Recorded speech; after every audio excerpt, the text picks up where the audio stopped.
যেখানে নিরাপদে থাকবো, শান্তিতে থাকবো।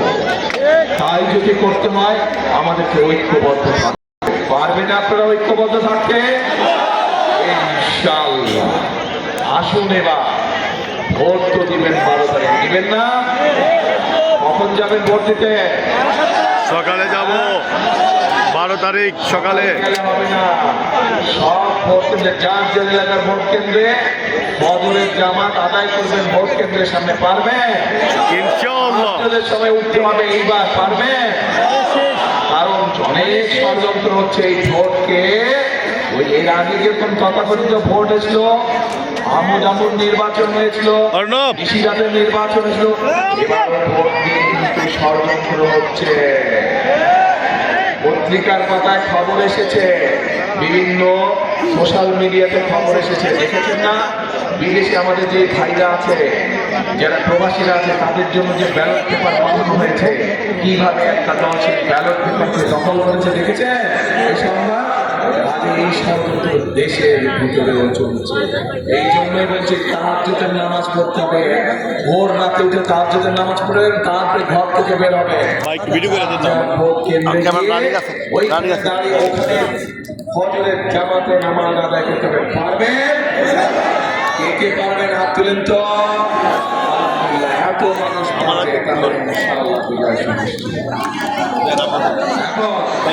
নামাজ পড়ে ফজরের নামাজ পড়ে ভোটের লাইনে দাঁড়িয়ে যাবেন। ভোট কেন্দ্র খোলার সাথে সাথে সিল দিবেন।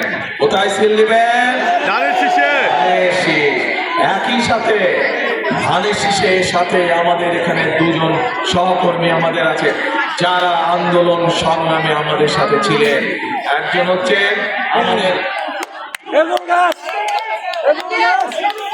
একজন হচ্ছে খেজুর গাছ আমাদের, আরেকজন হচ্ছে মাতাল আমাদের সাথী সাহেব।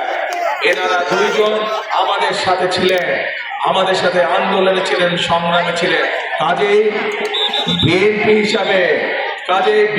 হিসাবে ধানের শীষ হিসেবে ধানের শীষের সহকর্মী ওনারা, ধানের শীষের ভাই ওনারা,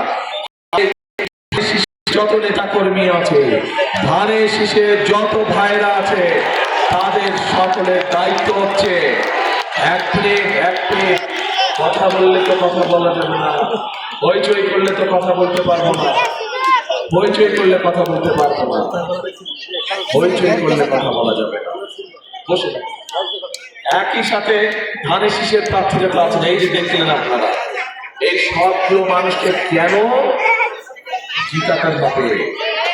আকাশে সব মাথা তাদেরকে কেন জিতাতে হবে? কারণ এই মানুষগুলো আন্দোলনে ছিল, এই মানুষগুলোর অবদান আছে। এই যে আজকে ভোটের অধিকার প্রতিষ্ঠিত হয়েছে, কথা বলার অধিকার প্রতিষ্ঠিত হয়েছে দেশের মানুষের, এই মানুষগুলো সেদিন আপনাদের সাথে ছিল, এই মানুষগুলো আমাদের সাথে ছিল, এই মানুষগুলো দেশের গণতান্ত্রিক মানুষের সাথে তারা রাজপথে ছিল, রাজপথে সংগ্রাম করেছিল।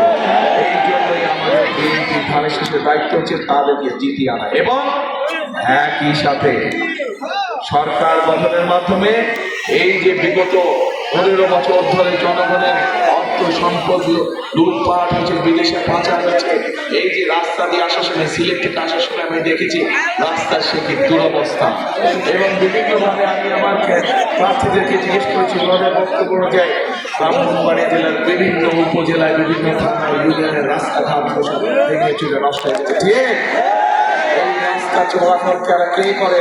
আপনারা করেন না? কাজে এই রাস্তা যদি ভালো থাকে উপকার কার হবে?